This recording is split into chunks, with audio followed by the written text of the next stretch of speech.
You've come up with the best movement and rehabilitation program of all time for your supreme clientele. You explain all of the cool biomechanics. You teach them how breathing in this certain area or feeling this certain part of your body is going to increase their movement capabilities, and you give them the best program that you've ever written. But then a problem sets in. And the problem is either they don't execute the program the way you want, aka they stink at performing the moves at home, or they neglect doing them at all.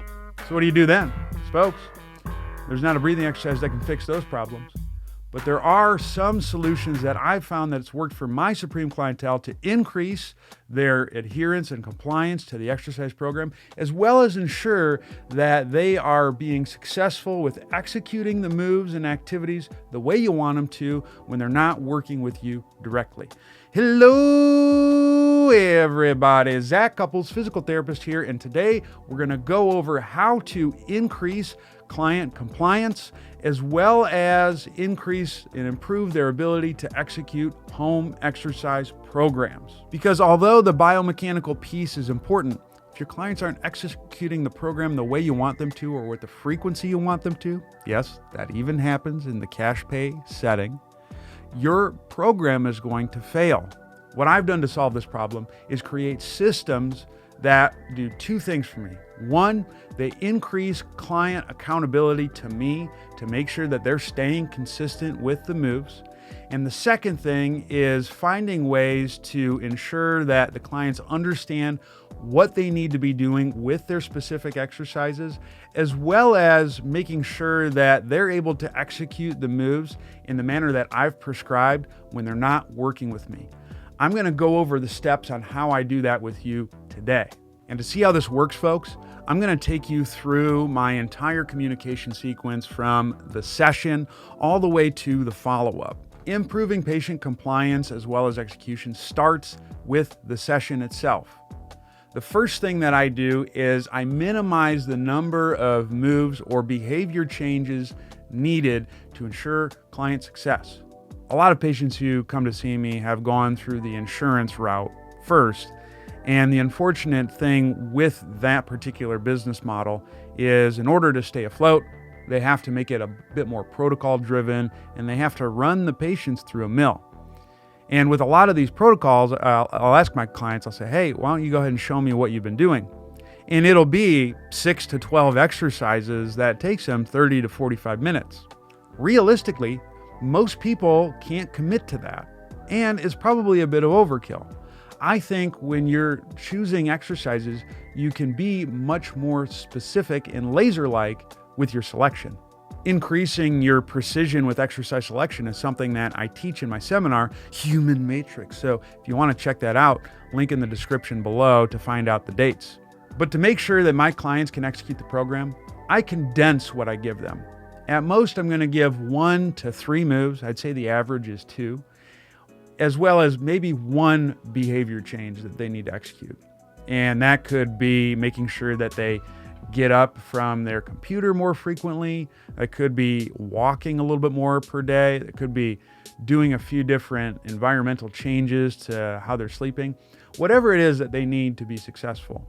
But the fewer changes that you have to make to their schedule, the more likely they are going to be able to perform the program that you are trying to achieve.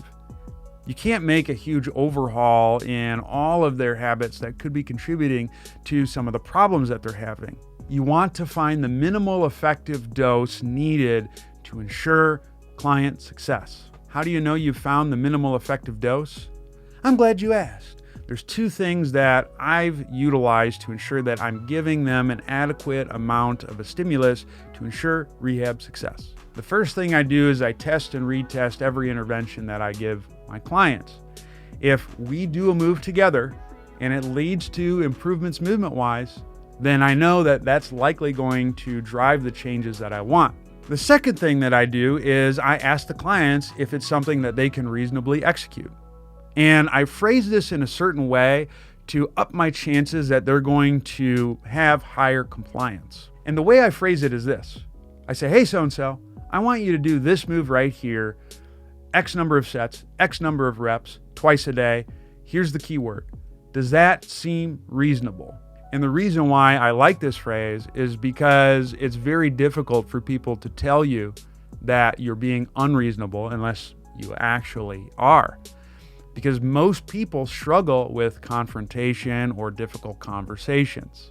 So you can use this to your advantage, because if they're thinking, oh, this is definitely not an unreasonable plan, then they're more likely to execute. And because within the session they can admit that this isn't a reasonable amount of activity to do, pressure from that conversation is likely to increase their compliance to the program.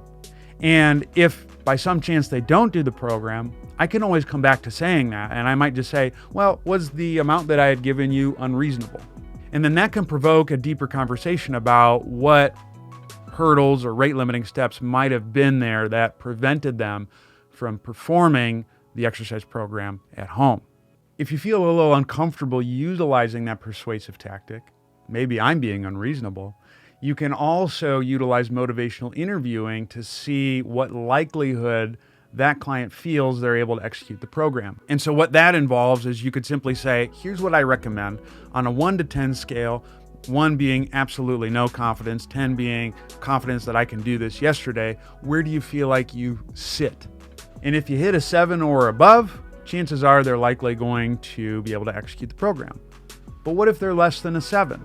If they rate themselves as less than a 7, then you can ask, well, what could I tweak about this program to ensure that we're going to be successful? And it may be something with the moves that logistically doesn't make sense.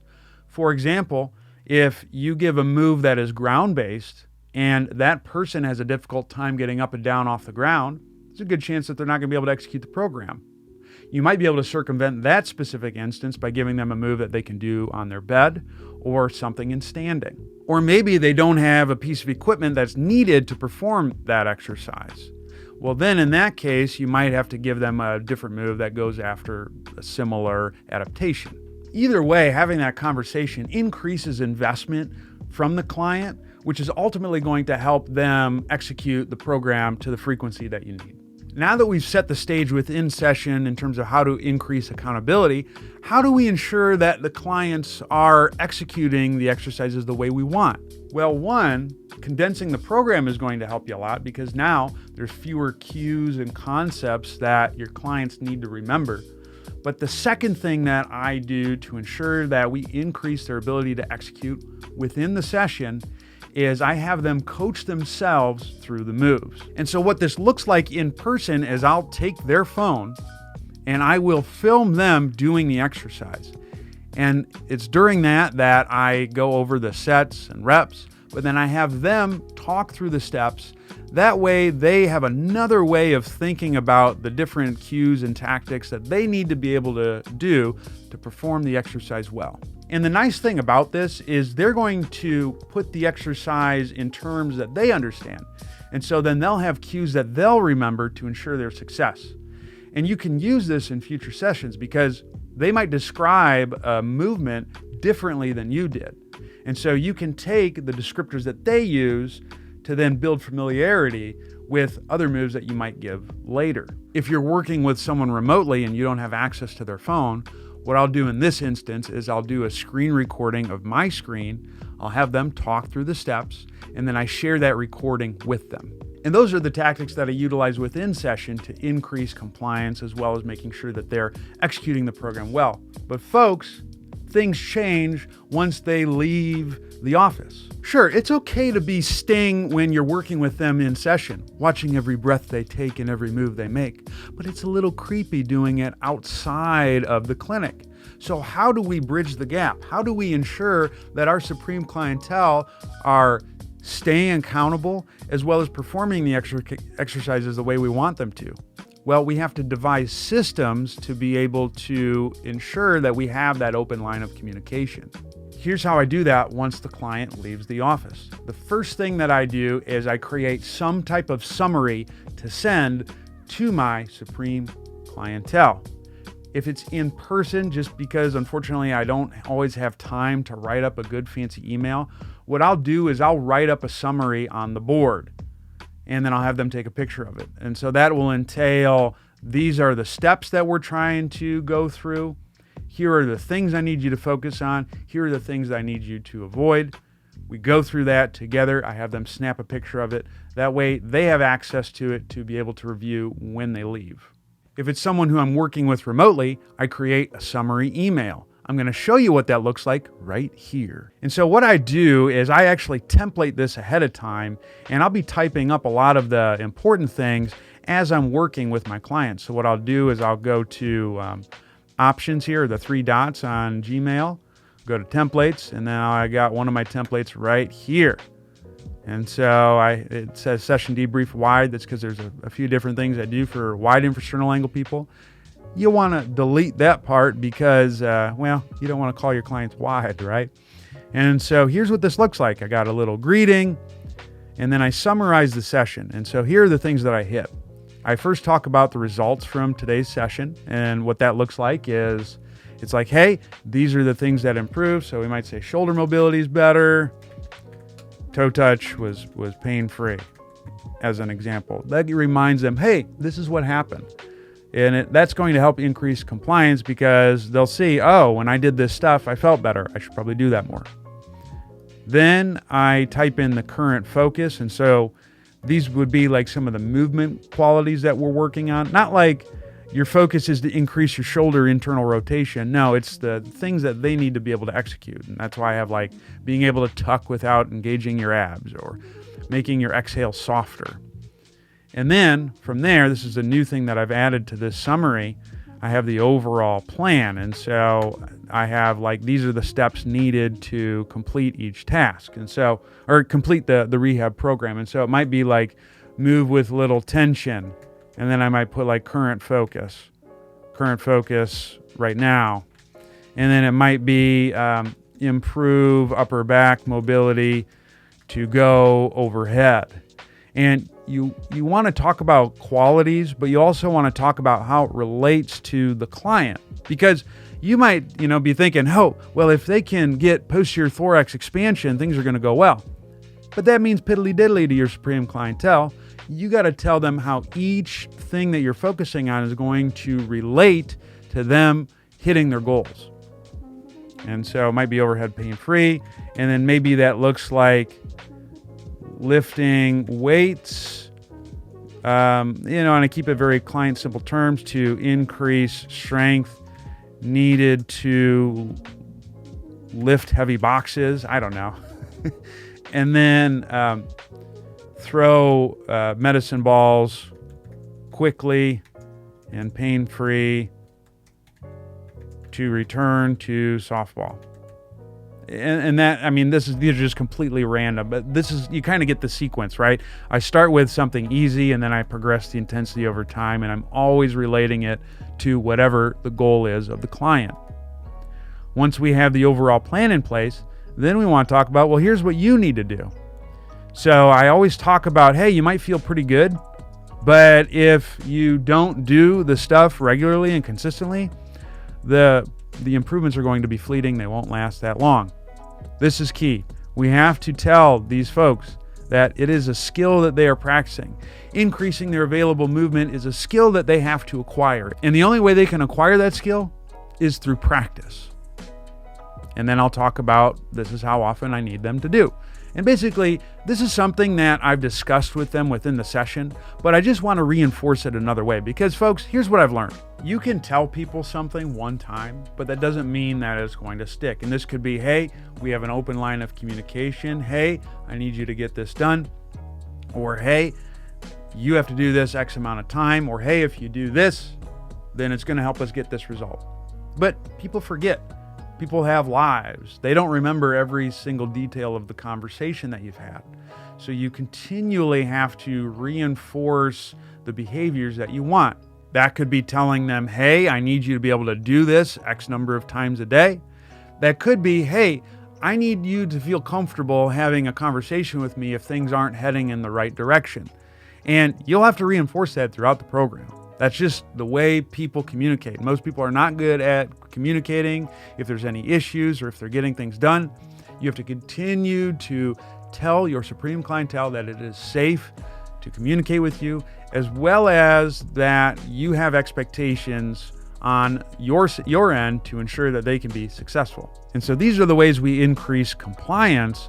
And then I'll go through, this would be what it would look like to ensure that they continue to execute the program well. So I have moves, I have a video, but then also I'll copy the video of what they did here if this is remote. And then I have some of the big cues, some of the goals of the activity. And then this is the other thing. This is the probably the most important thing. How do we do follow-up communications with our peeps?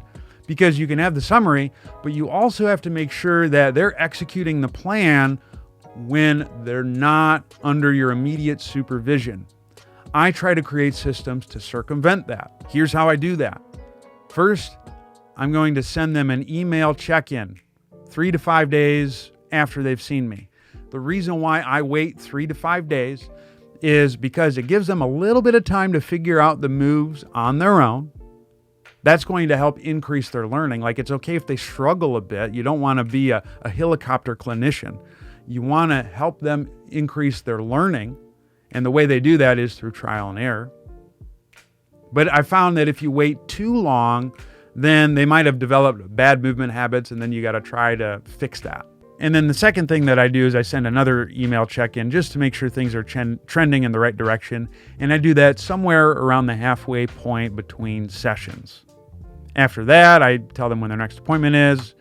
I make it easy for them in terms of how to reschedule. And then this last one is important. See, like, I'm reinforcing the same message over and over and over again. Do not hesitate to reach out to me. Send me videos if things are not going the way you want or if it doesn't feel right. And then I say this again. The more open our communication is, the better odds of you reaching your goals. You have to continue to reinforce this because, folks, most people don't feel comfortable bringing things up when they're struggling or if they're having a problem. You have to make them feel comfortable doing this.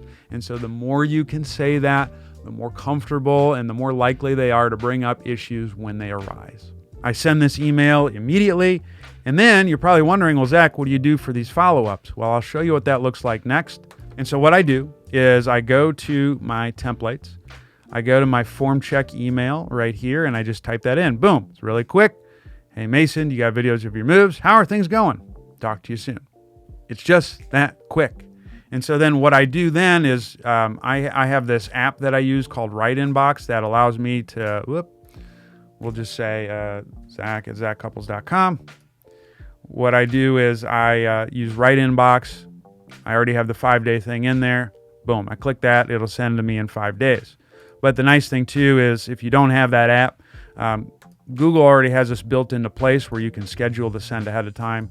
So then you just pick your date and time, send it there, hit schedule.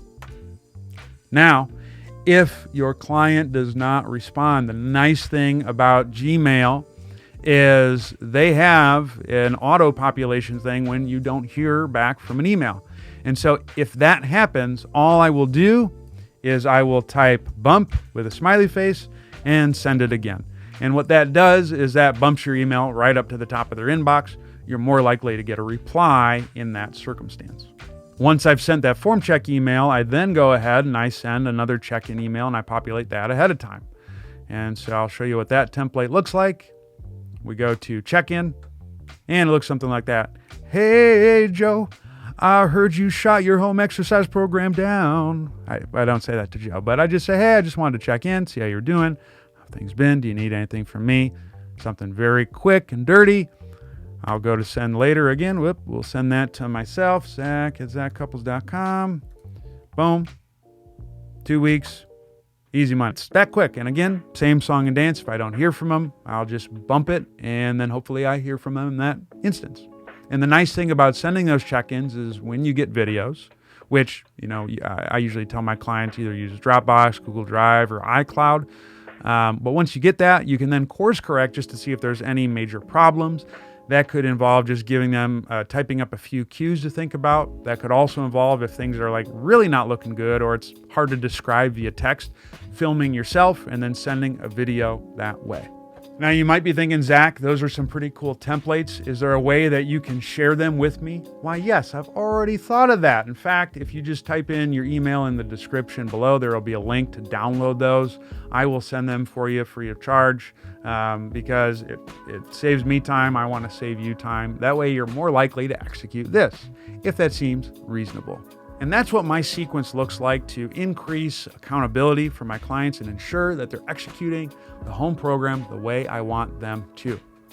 What type of systems have you utilized to increase client accountability and compliance? Why don't you go ahead and comment below and let us know. And while you're here checking out the video, go ahead and hit the like and subscribe button. That helps teach the YouTube algorithm about all the things that Big Z has to offer the fam. Also, if you like this type of content and you want to learn more, I would check me out at zachcouples.com. And again, in the description below, if you type in your email, I will give you access to those check-in templates. That way you can increase your client compliance as well as ensure that their home exercise execution is on the next level. Otherwise, thank you so much for tuning in. You've been an incredible, outstanding audience, and I hope that you keep it real but not to the extent where things go wrong. Stay hungry, stay learning, stay moving, and I'll see you next time. Deuces.